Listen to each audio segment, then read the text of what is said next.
Hello and welcome to my channel. You see, there are certain things that cannot disappear. It hardly leaves the mind. There is this common saying among Igbos born after the war, and even those born before the war and during the war. There is this notion, there's this narrative that the Yorubas betrayed Igbo. Awolowo betrayed Zeke or Ojukwu. Awolowo betrayed Ojukwu. It continues to spread, and it brings about hatred, dislike for certain people. Now, this video I'm about to show you, it is not to instigate hate, but you need to see some things. Now, whether these narratives are true or not, but look at where it is heading for. Every Igbo man growing is told or have that feeling that these particular people, they are not to be trusted simply because of what happened during the war. Now, some are saying that things like that is repeated. Remember, history is history. It doesn't disappear from the mind. Whether it is good or not, whether the record is good or not, it perishes. When I say perish, when you're talking about something perishing, that means that thing vanishes. A bird can perish. But this one is like it is there permanently. People hardly forget. And this is what many are saying that has repeated. I would like to play some videos for you before I come into detail. This is not targeted at any ethnicity, but for the sake of learning. Yoruba, when una go wise for this country, and Yorubas, when una go wise for this country, Fulani wise past Yoruba 100%. I swear down. Fulani, they answer, they wise past Yoruba. You know understand? Why Fulani will they go carry, will they arrest Nnamdi Kanu, will they carry to Nigeria? Why they not jail? No sir, they always they use Yoruba the true bundle. And Yoruba they no wise. Now they did. See now, another history don't repeat itself. Yoruba is always betrayed Igbos. That is the new narrative. Now, Yoruba be wise. Be wise. Yoruba people, it is time for you guys to wake up. Tinubu or whoever that is, in seat now, is setting you people up for future damnation. Yoruba people, if you're a Yoruba person watching this, come close. This is not the time for you to scroll. Just calm down, let me gist you. These people are using you guys for their dirty games. And history will always, no matter how you want to turn history will always remember you people as the tribe that convicted a man without trial to life imprisonment. History will remember you people. In fact, if today we decide to start doing, something we call Nigerian history in schools, let's say primary school, in social studies, in, secondary school, social studies, what do they call it there, or even history in university, and we decide to put this event into the curriculum, into the educational outline, when it comes to history as a course, now Yoruba person, then what they call, and now Yoruba people, then what they call, because a judge rejected this same job for a reason. But no, you people have become so, you people have danced to the tune of this current regime to the extent that you no longer see that you people are being used like morons, that they are using you people. Anytime when outside people want do their dirty work, they will call Yoruba people. They will call on pay the person where. Or Yoruba people will think say yes, we are residing over the affairs of the country. We are the ones sitting over the affairs of the country. Thinking that you guys will remain the president forever. Thinking that somebody from your side will be the president of this country forever. Not knowing that after president comes another one. And what will be your fate there? What will be of you after Tinubu? Can you predict for sure who is coming next? Do you know for sure what will happen next in this country? Do you know where the tide will face? Can you beat your chest? See, brother, I'm going to tell you something. Reason this way, I say never reason now. When Nnamdi Kanu was kidnapped from Kenya by the Nigerian government, and repatriated back to Nigeria. The president then, the late Muhammadu Buhari, a Fulani, Abi, the Chief Justice of Nigeria then, Ibrahim Muhammad Tanko, Fulani. They no sentence Nnamdi Kanu, then keep him for prison. Today, the president of Yoruba, the CGN of Yoruba, they don't sentence Nnamdi Kanu to life imprisonment. Since the Fulani don't set us up again. Fulani have succeeded yet again to set up the Yorubas against the Igbos. Papa, wisdom is profitable to direct to. You see, there are many videos like that. There are so many videos like that. A lot of Yorubas are actually not happy with what happened. Yes, some are rejoicing. Some are happy. But let me tell you, a lot of Yorubas are not happy. So it's not just a Yoruba thing, but I think why they are voicing out because of history and what it will look like in a matter of time. That is why a lot of them, they are not happy. You normally hear things like this in the Bible. Offense must come. Yes, offense must come. It is common. But woe through whom offense comes. That is, woe through whom offense comes. The fact is that as far as we are in this world, offense will continue. But a wise person will not get involved in that offense. And if you are getting involved, you'll be careful. If I'm called to settle a matter, I will be very careful in settling it. Some people will tell you, he did bad thing. Even the Constitution of Nigeria is wrong, in case you don't know. These are things we will discuss later. The Constitution of Nigeria itself is a harm to a lot of people in Nigeria. But I will not come to that because you are saying he did bad. I'm not trying to exonerate anybody or say he did not do bad or not. That is not why I'm here. But we have a wrong constitution. If you want to really fix Nigeria, you will start somewhere. Is it true that people are marginalized in this country? Yes. Have the government redressed it? No. The government doesn't care. A particular prophet is telling you you are cursed. You are the problem, but he knows the problem. And when you speak up, anyway, let's not go there.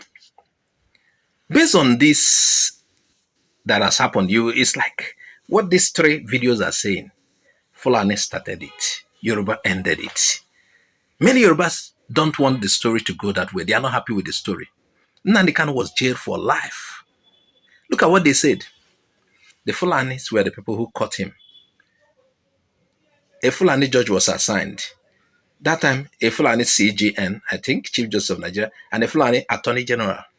They were careful, according to these 3 videos. They were careful. Quietly, they pushed it to a Yoruba man. And quickly, somebody came out. Nnamdi Kanu has been jailed. And angrily, jailed for life. Just like that, jailed for life. He committed the worst crime. Even the prosecutor was saying, death sentence. Well, anyway, for a lot of people, a dangerous line has been crossed. That is how, you had those 3 videos. Now, let's go into this properly. Nnamdi Kanu was abducted under a Fulani-led government. And now he has been sentenced to life imprisonment under a Yoruba judge, Justice Omotosho. It sounds somehow. Now here, there are politics behind this judgment. According to, I am now explaining things based on the 3 videos you just saw. According to the 3 videos are saying a trap was set for the South. And a Southerner allowed himself to inherit the trap. Yes, it is not wrong that you inherited it, but how did you manage it? The crisis began before Tinubu came to power. That is true. But how did he manage it? And I believe there is still time to make some corrections because history is recording. History is like a continual rolling tape in a camera continue rolling and recording, it will show reparations and corrections. What you saw is more than a court ruling. It is a message. It is a wound. It is a political earthquake. What does the judgment mean for a lot of Igbo people? What does it mean for the Yoruba? What does it mean for a future of Southern unity if there will be? What does it mean in case Nigeria remains? What does it mean if Nigeria goes in the way of splitting? Will it dent relationship? And what does this mean also for the movement Nnamdi Kanu represents? What does this mean? So, a Yoruba judge, Justice Omotosho, sentenced Nnamdi Kanu to life imprisonment. And the decision is shaking Nigeria. It is dividing the South. A lot of people believe this decision will haunt the nation for decades. It is not just a legal story.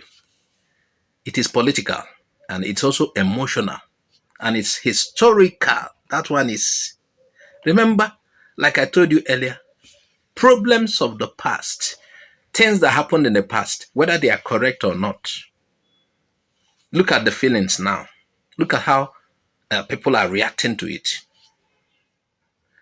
According to the Yoruba judge, Justice Omotosho, Nnamdi Kanu will spend the rest of his life in prison. This is coming after years of illegal detention, extraordinary rendition, court disobedience, and you just came and you deem it fit. It's coming after years of political silence from the presidency. And people are asking, why this judgment now? Why this harsh punishment? And why under a Yoruba judge? Remember those people that you saw? Some of them are not.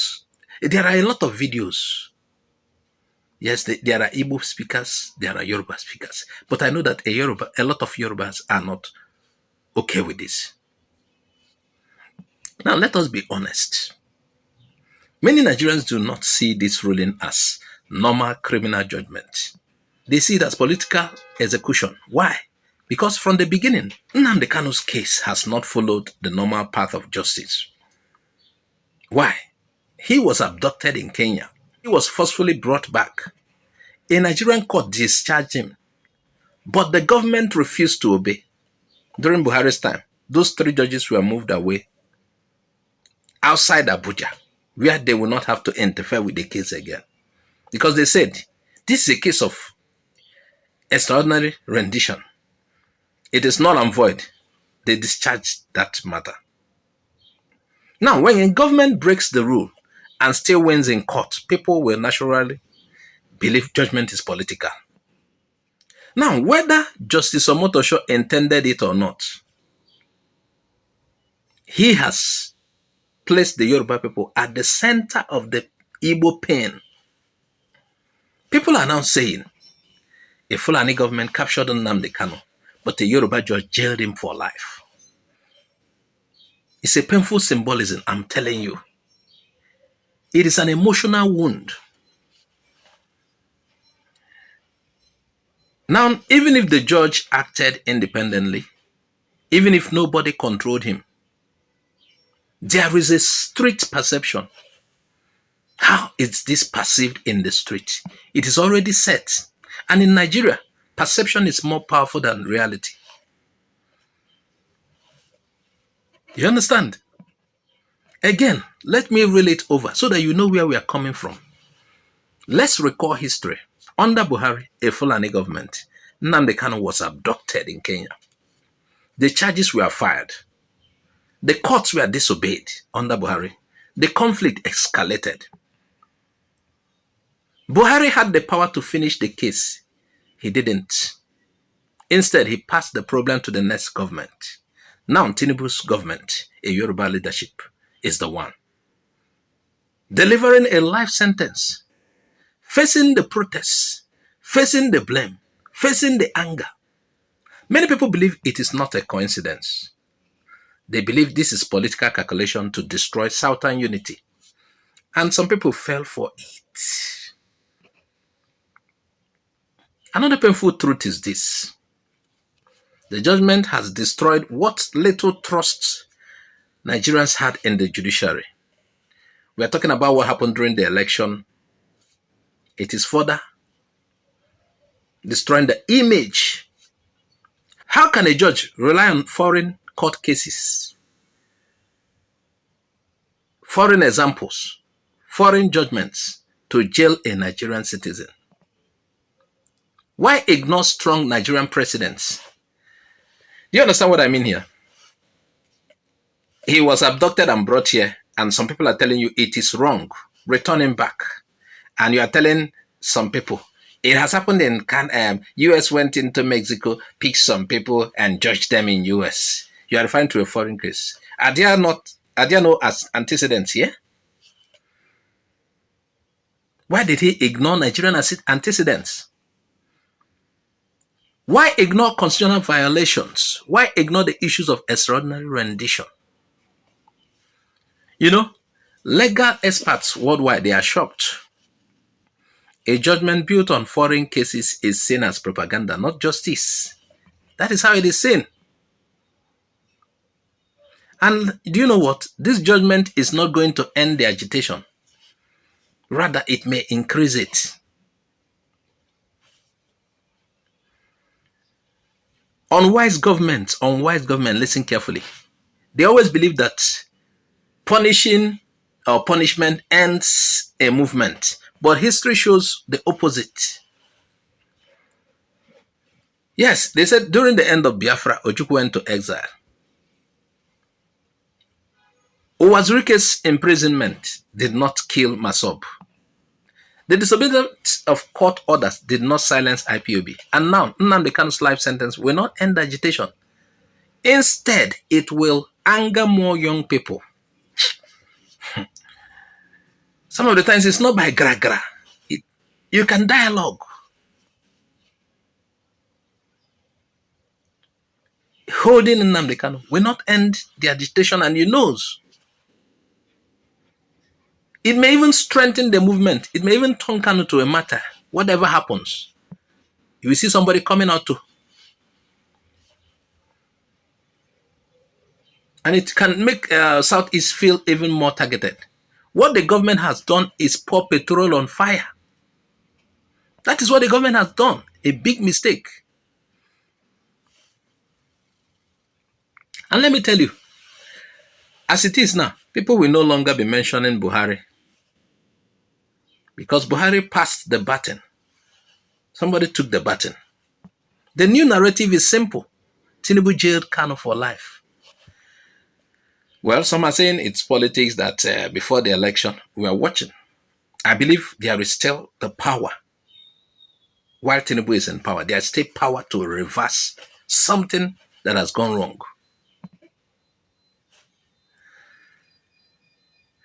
The fact is that, yes, the case began before Tinubu. And the North initiated the crisis. The legal process has long been compromised. Tinubu's government will carry the weight of this decision. This will affect the 2027 elections. I'm not saying he will not win, but then you know there are feelings. It will affect Western Nigeria's political image. It will affect Igbo Yoruba relations. It will affect national security. And like I keep saying, I said Tinubu has the chance to choose political dialogue, but he refused. And apart from that, he refused. He still has a power to change it. Because there may be consequences in the future.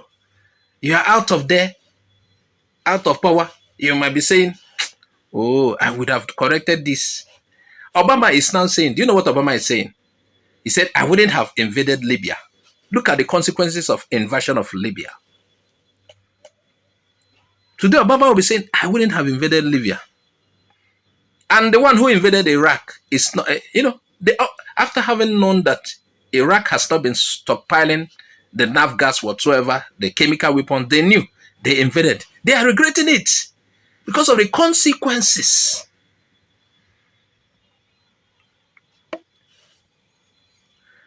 The judgment we saw is not justice. It is not fairness. It is not wisdom. It is a national mistake, a decision that will echo through generations, if not corrected quickly. Nigeria has chosen punishment rather than doing dialogue. They have power over these people. You have the knife and the yam. And you choose force over understanding. You choose politics over fairness. But one thing is clear. This is not the end of the story. This is the beginning of a deeper crisis, if not well managed. A new chapter in the struggle for justice, equity, equality, and the right of every oppressed people. Things are not always settled the government's way because government have power. Meanwhile, thank you for watching Igbo and Yoruba TV. If you believe the judgment is unjust, share this video. Drop your opinion in the comments and follow us more for more bold analysis. I'm Azuka Oji, I say bye-bye for now.